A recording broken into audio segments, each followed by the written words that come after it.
நமஸ்காரம். அஸ்மத் சர்வ குருபியோ நம. இது நமது உலகம் சேனல் நேயர்களுக்கு வேங்கடம் ராம் நாராயண் அன்பு கலந்த வணக்கம். காலம் என்று கனியம் என்று காத்து கொண்டிருக்கக்கூடிய கன்னிராசி அன்பர்களே, நண்பர்களே, இந்த எதிர்வரக்கூடிய ஆவணி மாதம் நமக்கு எப்படி இருக்கும்? விஸ்வாச வருஷம் ஆவணி மாதம் 17/8/2025 கிருத்திகை நட்சத்திரத்தில் சூரிய ரசையில் பிறக்கக்கூடிய மாதம் மிக மிக அற்புதமான மாதமாக நமக்கு அமைஞ்சிருக்கிறது. சார், ஒவ்வொரு மாதம் இப்படி தான் சொல்கிறீங்க. ஆமாம், நிச்சயமாக. ஆனால் இந்த மாதம் கொஞ்சம் வித்தியாசமானது. எப்படின்னா, ராகு கேதுக்குள்ளே இருக்கக்கூடிய செவ்வாய் வெளியில் வந்துடுது. எல்லா கிரகங்களிலும் ராகு கேதுக்குள்ளே அடைக்கணும்.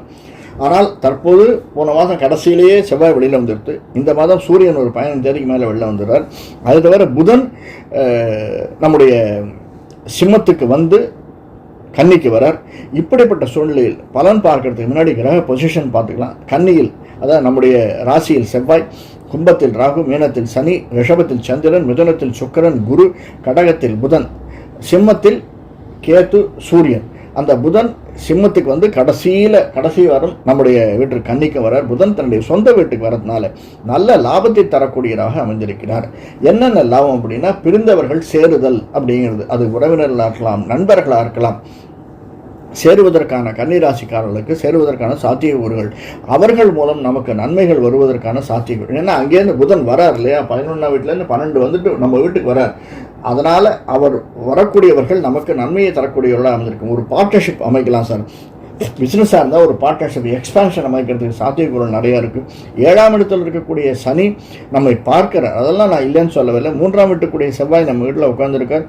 8 3க்கும் 8 செவ்வாய் நம்ம வீட்டில் தான் உட்காந்துருக்கார். கொஞ்சம் அதற்கப்புறம் அவர் செவ்வாய் விலகி அங்கே அந்த பக்கம் போயிடுறார். அதனால் கவலை கிடையாது. அது கொஞ்ச நாளைக்கு இந்த ஒரு ஆரம்பத்தில் கொஞ்சம் டென்ஷன் இருக்கும் வீட்டில். அதை மட்டும் பார்த்துங்க. ஏன்னா ஒரு புது உறவோ புது வீடு மாறுறது, இப்போ நம்ம வந்து ரெண்டில் தான் இருக்கோம் அப்படின்னா ஒரு இடத்துல இந்த ஒரு இடம் மாறும்போது கொஞ்சம் ஜெர்க் இருக்கும். அந்த ஜெர்க்கு கொஞ்சம் சூடாக இருக்கும் அந்த இடம். அதனால் தண்ணி பிரச்சனை இருக்கும். இந்த மாதிரி சின்ன சின்ன பிரச்சனைகள் வருவதுக்கு. அது தவிர நம்ம புது பிஸ்னஸ் ஆரம்பித்தோம்னாலும் அல்லது நண்பர்கள் பார்ட்னர்ஷிப் ஆரம்பித்தோம்னாலும் இனிஷியலாக ஒரு டீச்சிங் ப்ராப்ளம்னு சொல்லுவோம், அந்த ப்ராப்ளம் இருக்கும், ஒரு ஜெர்க், அவ்வளோதான். அதர்வைஸ் 6ஆம் வீட்டில் சனியனுடைய வீட்டில் இருக்கக்கூடிய ராகு நமக்கு நல்ல ஒரு பலனை தருகிறார். 12 6 ராகுவும் 12 கேதுவும் நம்ம வழிநடத்துகிறார்கள். 12ஆம் வீட்டில் சூரியனும் புதனும் இருப்பதுமே ஒரு பெரிய லாபஸ்தானாதிபதி தான். நம்முடைய இருக்கிறதுல அவர் இங்கே வந்து அந்த இடத்துல இருக்கும்போது சின்ன பலனை கொடுப்பார். இங்கே வரவனே பெரிய பலனை கொடுப்பதற்கான சாத்தியக்கூறுகள் இருக்குது. முதல் ஒரு 10 நாள் புதன் லாபஸ்தானத்தில் தான் இருக்கார்.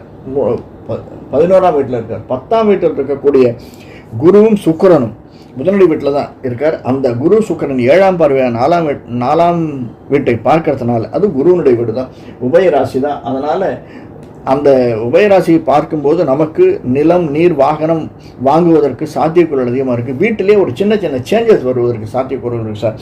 அதாவது ஒரு புதுசாக ஏசி மாற்றுறதோ அல்லது வீட்டில் சோஃபா செட் மாற்றுறதோ, அந்த மாதிரி சின்ன விஷயங்கள் செய்வதற்கு, புது வரவு என்பதற்கு, அல்லது இந்த மாதம் நாம் எடுக்கக்கூடிய முயற்சிகள் நமக்கு ஒரு பெரிய எதிர்காலத்தில் ஒரு வரவை ஏற்படுத்தக்கூடியதாக பிஸ்னஸ் எக்ஸ்பேன்ஷனோ, ஒரு ஹவுஸ் எக்ஸ்பேன்ஷனோ அல்லது சந்தான பிராப்தியோ கிடைப்பதற்கான சாத்தியக்கூறுகள் இருக்குது.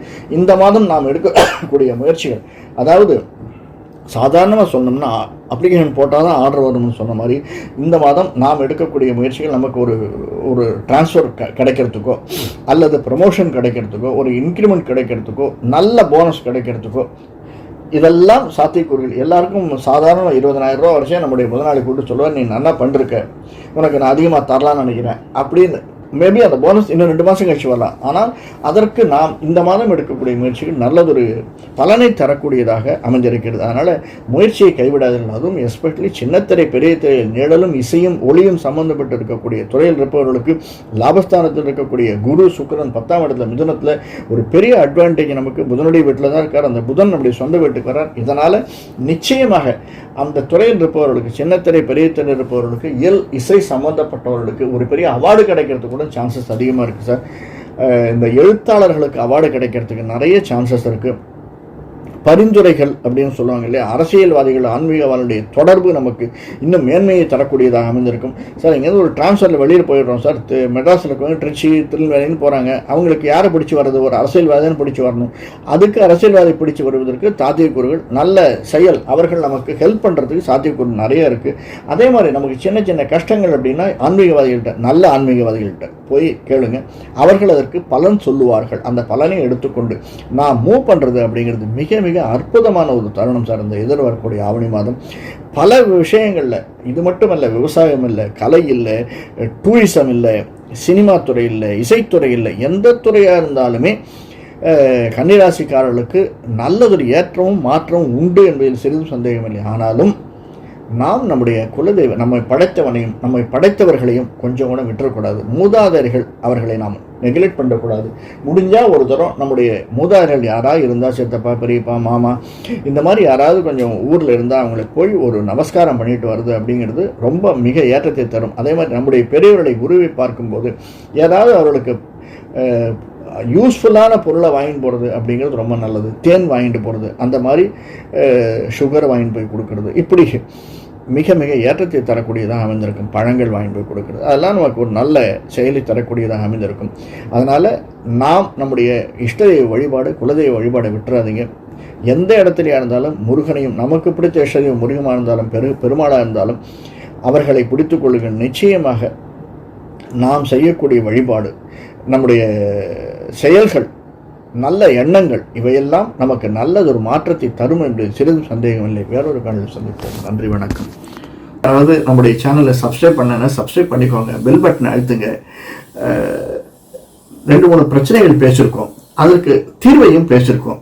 இதையும் திரும்பி பாருங்க. அதனால லைக் பண்ணுங்க, மற்றவங்களுக்கு பிடிச்சிருந்ததுன்னா ரிலேட்டிவ் ஃப்ரெண்ட்ஸுக்கு ஷேர் பண்ணுங்க. மீண்டும் வேறொரு காணொளியில் சந்திப்போம். நன்றி, வணக்கம்.